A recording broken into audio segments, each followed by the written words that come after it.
Selamat pagi, selamat datang di bacaan hari ini, hari Selasa tanggal 19 April tahun 2022. Selamat datang di bacaan harian, bacaan umum untuk semua zodiak. Ambil hanya jika resonate, silakan lihat description box sebuah video ini untuk rangkuman bacaan hari ini. Pukul 12 siang waktu Indonesia bagian Barat, bulan sudah berada di 1 derajat 39 menit Sagittarius. Berarti paginya masih berada di Scorpio, baru saja melewati South Node. Hari ini terasa perubahan, mulai dari situasi menerima, oh ini sudah terjadi. Ada pemahaman bahwa tidak semua yang kita pahami di awal itu ternyata sesuai dengan apa adanya tapi semesta selalu memberi kesempatan pada kita untuk menemukan kebenaran. Ya, pada waktunya selalu dikasih. Kayak kita tuh tidak dibiarkan sendiri dalam kondisi kebingungan, tidak tahu apa-apa, sementara semesta itu menyaksikan kita melakukan sesuatu yang tampaknya seperti kita inginkan tetapi tidak sesuai dengan kebutuhan kita. Seperti itu. Jadi kan sebenarnya seringkali kita mengambil keputusan, kita bilang bahwa kita memang menyukai hal ini, tapi itu karena didasari oleh keputusan dari pemahaman yang tidak lengkap. Jadi kayak diberi kelengkapan pengetahuan ya, dan setelah kita mengetahui semuanya dan barangkali ketidaktahuan itu sempat berlangsung cukup lama sehingga merasa seperti ditusuk dari belakang ya, seperti merasa ditipu atau diperdaya, dimanipulasi, yang barangkali sebenarnya dari awal juga sudah bisa melihat pertanda tetapi seperti tidak ingin percaya karena menginginkan sesuatu amat sangat sehingga hanya menerima sinyal-sinyal yang sejalan dengan keinginan kita. Itu sering sekali terjadi pada kita. Nah, kemudian pada siang hari, sore hari kita seperti mengalami lagi, tapi dalam bentuk kayak kaleidoskop gitu. Terus kemudian kita mengambil kesimpulan seperti ya memang itulah hidup gitu ya. Kadang-kadang kita ditempatkan di situasi yang menyenangkan tapi tidak seperti apa adanya. Kadang-kadang kita mengetahui sesuatu kayaknya semua buruk, tetapi sebenarnya justru kita menemukan hal positif dari situasi yang serba terbuka. Something like that, ya, kira-kira seperti itu. Dan emosi ini sangat bisa menjadi sangat mendalam karena ini bulan juga sextile dengan Pluto, ya, jadi ya, dan ini juga square dengan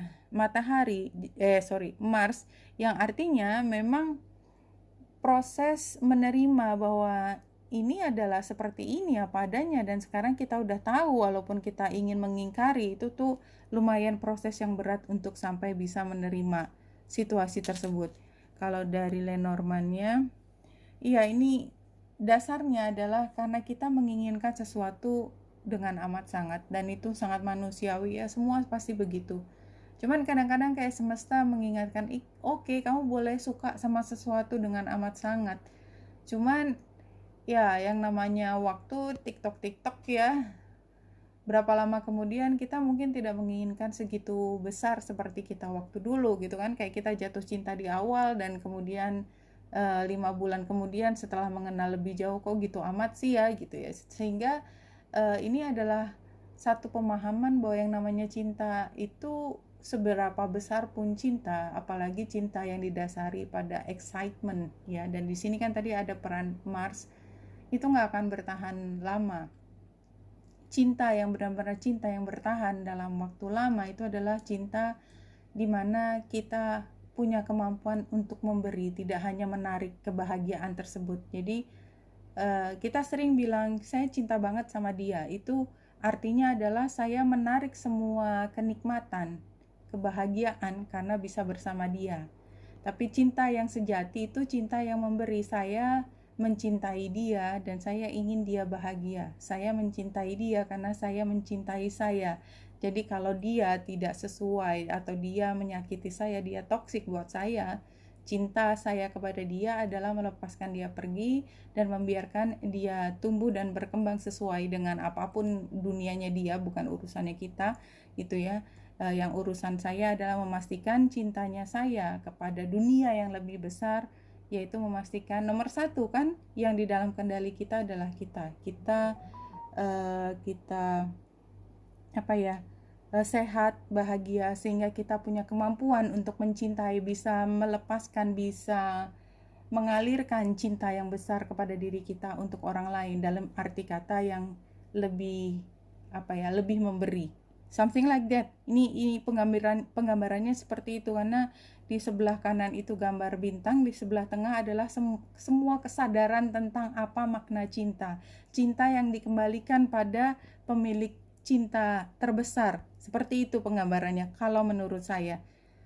Jadi kalau dua kartu dari Angels and Ancestor Oracle ini, pertama adalah Trust Your Talents in Changing Times. Jadi yang namanya perubahan tadi udah disebutkan, ini perubahan energinya hari ini emang besar ya, dari Scorpio ke Sagittarius, dan waktu di Scorpio bulan juga ketemu dengan South Node, dan kemudian bulan harus sextile dengan Pluto serta harus square dengan Mars, buat beberapa yang derajatnya terlewati itu ya, derajat di dalam chart birth-nya itu mungkin akan terpengaruh besar. Dan terutama dari energi Scorpio-nya adalah transformasi, pemahaman dari hal yang lebih dalam, lebih gelap, lebih ditutupi, lebih diingkari, itu muncul ke permukaan, dan itu membuat semuanya berubah. Nah, di sini Spirit Fox seperti bicara tentang situasi tersebut, bahwa ada transformasi terjadi, changing times, tetapi kita tetap mempercayai apa yang ada di diri kita. Ada core-nya kita yang berada di semua kecamuk, termasuk informasi-informasi yang kita belum pernah kenali sebelumnya. Kita tahu bahwa kita punya talents, punya bakat tersebut. Let go of the need to be right. Jadi kalau situasinya transformasi, artinya kan ini masuk ke situasi baru. Kan berarti kita memang belum benar-benar memahami diri kita, tetapi kita terbuka untuk lebih memahami kita apa adanya. Nah, ini situasinya seperti itu. Kita tidak harus benar tentang diri kita pada saat ini, tetapi kita terbuka terus memahami apa sih tentang diri kita. Karena diri kita sama dengan semua, itu juga selalu mengalami perubahan. Jadi hari ini ceritanya ini karena Scorpio-nya, energi Scorpio masuk ke Sagittarius, itu memang psikologis banget gitu ya. Psikoanalisis malah lebih tepatnya. Jadi sesuatu yang mendalam, itu bergejolak naik ke atas, kita berusaha memahami, dan ketika kita berusaha menyampaikannya itu dengan penuh emosi ya, kita mencoba menjabarkan dalam kata-kata yang bisa dipahami, dan yang keluar adalah filosofi. Itu kira-kira penggambarannya. Dan tadi seperti itu penggambarannya. Dan ini kalau dari animal spirit ini, dream the world into being.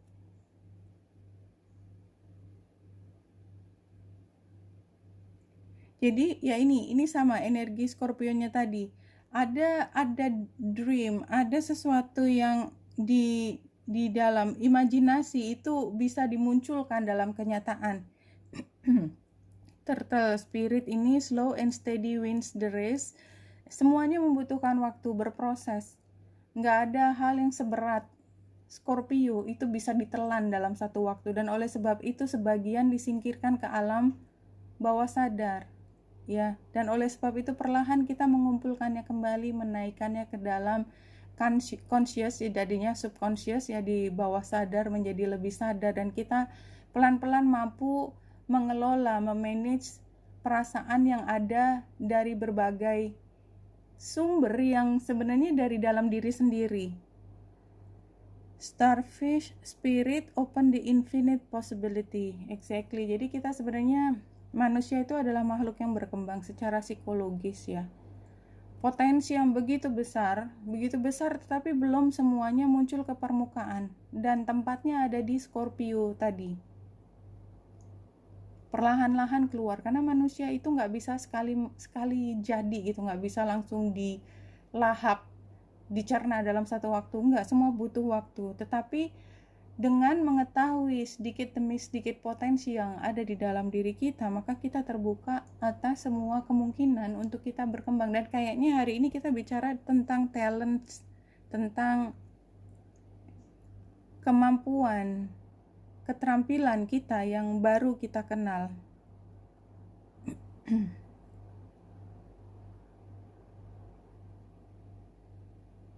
Oke, kalau dari penggambaran sini, Ace of Cups sebagai situasi adalah cinta yang berlimpah. Tadi saya udah cerita di awal ya tentang cinta yang berlimpah. Kita perlu untuk menjadikan diri kita cukup, mencintai diri sendiri. Ketika kita sudah cukup, maka kita punya kemampuan untuk mengalirkan cinta yang ada di dalam diri kita buat orang lain. Karena kita tidak kehausan, kita tidak mencari air itu cinta dari tempat lain. Justru kita mengalirkan cinta kita ke dunia. The world sebagai tantangan adalah kita melihat semua sebagai parsial, sebagai hal yang terkotak-kotak, tidak terintegrasi di dalam diri kita. Jadi kita punya banyak potensi. Ada keinginan, dorongan, nafsu, apapun ya kita sebut yang kita nggak kenal dan kita takut, kita berusaha untuk menekan supaya dia tidak ada di dalam diri kita, tapi sebenarnya itu bagian dari diri kita. Kita belum siap untuk menerima sebagai bagian dari diri kita. Ya, misalnya kita diajarkan di keluarga yang full bisnis gitu ya. Semua bicara tentang untung rugi, strategi menang dan lain sebagainya. Ada sebagian dari diri kita itu adalah tentang memberi, tentang cinta, tentang saya mau bercerita tentang embrace absorpsi. Jadi dia menjadi bagian dari dunia yang lebih besar. Saya nggak nemu katanya.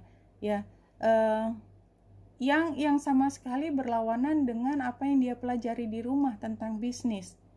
Sehingga dia takut, jadi setiap kali ingin melakukan sesuatu, misalnya mencari keuntungan sebesar-besarnya, apapun yang dilakukan itu sah-sah aja selama tidak melawan hukum, tapi melawan hati nurani itu tidak jadi masalah. Cuman masalahnya hati nuraninya berteriak. Ketika hati nuraninya berteriak, dia kan harus berkonfrontasi dengan orang-orang yang mengajari dia untuk tidak begitu. Dia tekan hati nuraninya. Nah, tapi hati nurani yang mengatakan enggak, kita berperilaku itu untuk kebaikan, itu yang lebih penting yang akan kita bawa nanti sejauh-jauhnya kita hidup di dunia. Enggak, stop gitu ya. Jadi berusaha nekan lagi, stop, enggak, dengerin yang paling menguntungkan, yang paling banyak menghasilkan duit, itu yang paling bagus. Enggak gitu. Jadi bolak-balik.